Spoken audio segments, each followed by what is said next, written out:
Any comments from the audience? Yes, Nick. Well, just come back to the discussion of Libya and Gaddafi. All our lives we've been told about how to help Africa from poverty and donate to Oxfam. And now finally, a man is setting up the African dinar, pan-African currency based on gold, which does not involve debt, debt-free currency. And that would have brought real prosperity to Africa, prosperity and self-respect.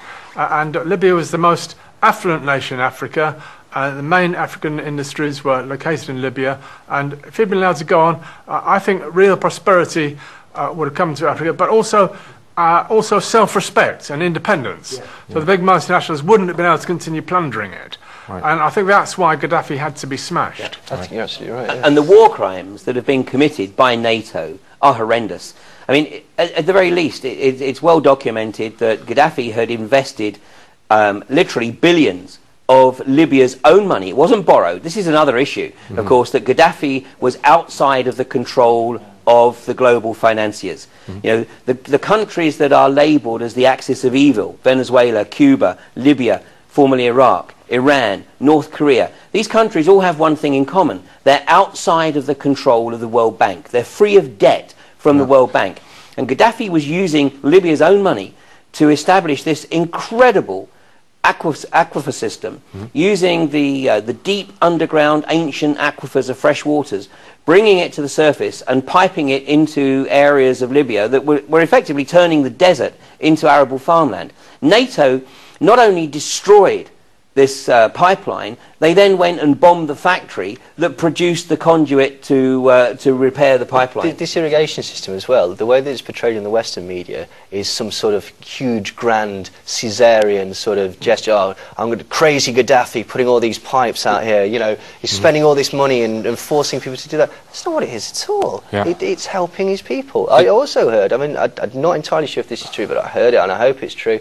In Libya, if you are ill and they basically cannot, they don't have the facilities to treat you, they will, at the expense of the government, fly you out. Yeah, absolutely. Yeah.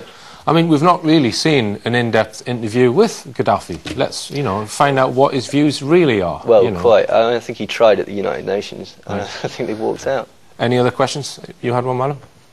It's back going to the media bit that I'm German, and I did notice, if I travel about a lot, that the media is different regarding the same subject. Yeah.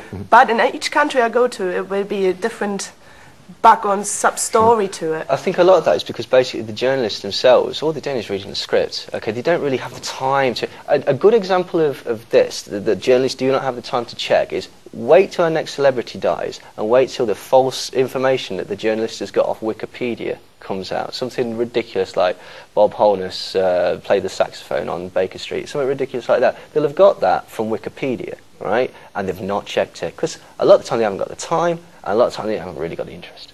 It's cut and paste. Yeah. It's cut and paste journalism.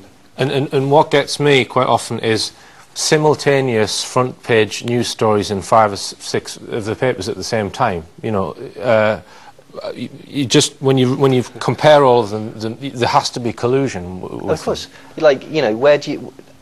How does every single newspaper have the same running order? How does every single news channel have the same running order? Surely they've got some sort of perspective or some sort of political ideology that would suggest that, in their mind, one subject is more important than the rest.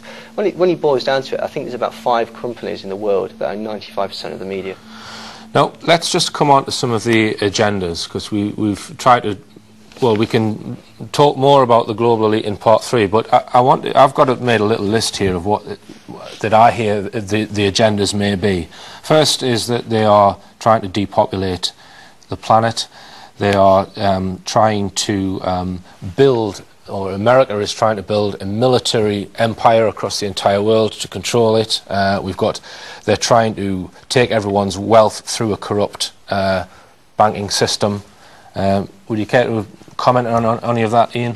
What is the agenda? Yes to every one of those, because all of those are parts, they are pieces of the agenda.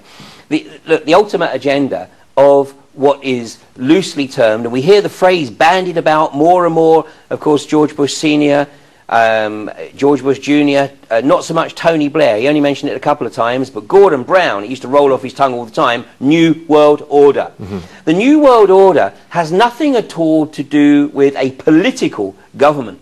The New World Order is the establishment of a global corporation, with the corporation effectively controlling everything, and the country is effectively being dismantled and simply being turned into departments. P&Ls, profit and loss centres, for the global corporation. And within this global corporation, they certainly don't need 7 billion, or they don't perceive they need 7 billion people, give or take. They decided that they've only got employment opportunities for about 500 million, and that's all they need to sustain their global corporation.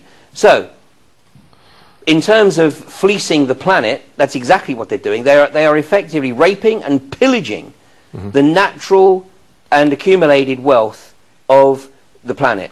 Okay. Now, I just want to bring in China into the debate, because it seems to me that if there's a global elite operating through Bilderberg and CFR and all of this, that they are mainly NATO countries. Now, is China not as big a superpower as the rest of them? I mean, if they're going to control the world and bring about a new world order, what have they got? Isn't China going to prevent that? Where does China fit into the ultimate new world order that they want to create? Well, the model of the Chinese existence is the model of the new world order, because if you look at China's very, very wealthy, because it's the only country in the world that's actually producing anything, any product. But the reason that they can do this at such great prices is that basically the people are slaves. They work for slave labour, they produce not very good, cheaply produced products, and they're the only country in the world that actually produces anything. So their GDP is rising, aside from the fact that, you get money for citizens and stuff like that. You were saying that China is the richest country in the world. Is that right? China is the richest country in the world in terms of fiat currency, because in terms of its debt, or sorry, not its debt, what it is owed, is by ostensibly the US and other Western governments around the world. But I mean, just the US debt to China is in the region of, at a conservative estimate, $8 trillion. I mean, it's one of the reasons why the US, or certainly the Federal Reserve, has as part of its game plan ultimately to literally destroy the US dollar, because 8 trillion times nothing is not a big number. And by the way, I mean, another key element of what's occurring right now is that the 100-year agreement between the US government and the Federal Reserve, which was signed on December 22nd, 1913 by Woodrow Wilson, this 100-year agreement actually expires at midnight on December the 21st, 2012. Okay, now let's go down that line then. Coincidentally. Okay, let's assume they're going to basically pull the rug on the dollar. So at some point we don't have a dollar and they're going to replace it with some other currency. So they then say, well, hey China, you're not going to get all of these trillions that we owe you.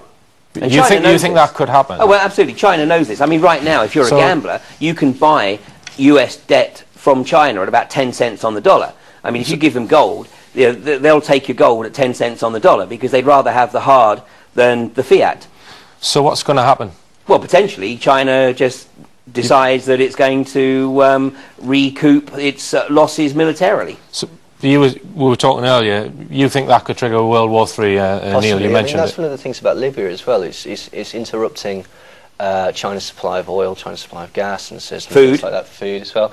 If you look at what China's actually doing in Africa, is it's looking for mineral resources. A lot of it's actually connected with mobile phones and such like that, strangely. But rare earth. Yeah, exactly. And this is what they're doing. They're in all these places, and what we're doing is we're stepping on their toes. But is this the Western global elite going to war with an Eastern global elite? No, there is no Western global elite. So you think these corporatists... There is a global elite. Right. These corporatists have influence in China as well? Yeah, yeah, definitely. If you look at the secret societies, like started by people like the Lee family, I mean, this is all sort of Fritz Springmeier's work and stuff like that, but if you look, it doesn't even have to be China. The Thuggee in India, the Triads in Japan, the Tong, all these secret societies, the mafia, all these influential crime syndicates, they're not. They're organised by the elites. I mean, just think about it. It's a game, I don't know if it's still available, but 20-odd years ago, there was a game called Risk, where basically you took on the role of a member of the global elite, and the purpose of the game was to dominate the world. Well, what these guys are doing is playing Risk for real. I mean, you know, actually what they're doing right now, as part of that game, is they're playing Monopoly for real. Now, let me talk about Monopoly, because I know most people can probably relate to the game of Monopoly. The rules of Monopoly are very straightforward. You start by encouraging everybody to be entrepreneurial, you know, to buy up property, to develop that property, to build houses, then go to a hotel. And then once they've developed that, the game enters the next stage, which is to completely destroy them, is to wipe them out. The game is about total domination of that board. That's on the microcosm. What these guys are doing right now in terms of the global financial meltdown is exactly that on the macrocosm. Just Monopoly. There's one winner in Monopoly, which means everyone's been playing this game over and over and over and over again, being meta-trained that you're going to lose. Yeah, and when you're playing Monopoly, by the way, if you're the banker, you have a distinct advantage. Or so I'm told. And that's exactly the situation that we've got going on here. You know, if you're the banker, I mean, actually, the new version of Monopoly is a bit more difficult because it's done by the credit card type system. So they're trying to actually sow the seed of the cashless society. But when you were actually using, you know, the Monopoly money as the banker, you know, when you pass go, if you're a bit short of cash yourself, you slip yourself, you know, an extra few hundred, which is actually just the same as fractional reserve banking. Yeah, I used to play Monopoly with my brother and sister, and my brother used to always whip the arse off the two of us. And I could never understand why. Whether I was the dog or the boat or the whatever, you know. Anyway, do we have any audience comments before we go to the next break? Yes, sir. Where does Russia fit into the big picture? Well, Russia and China, if you're sort of looking at it, they're making a lot of military pacts at the minute. Russia's going to take over the supply of the distribution of the oil, in the same sense that America used to be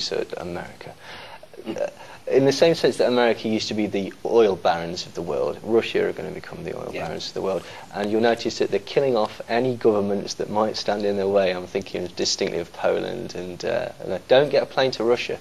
Don't get a plane to Russia. It won't land. We'll take your question after the break, sir. After the break, I'm going to be asking, is there any evidence for any of these theories?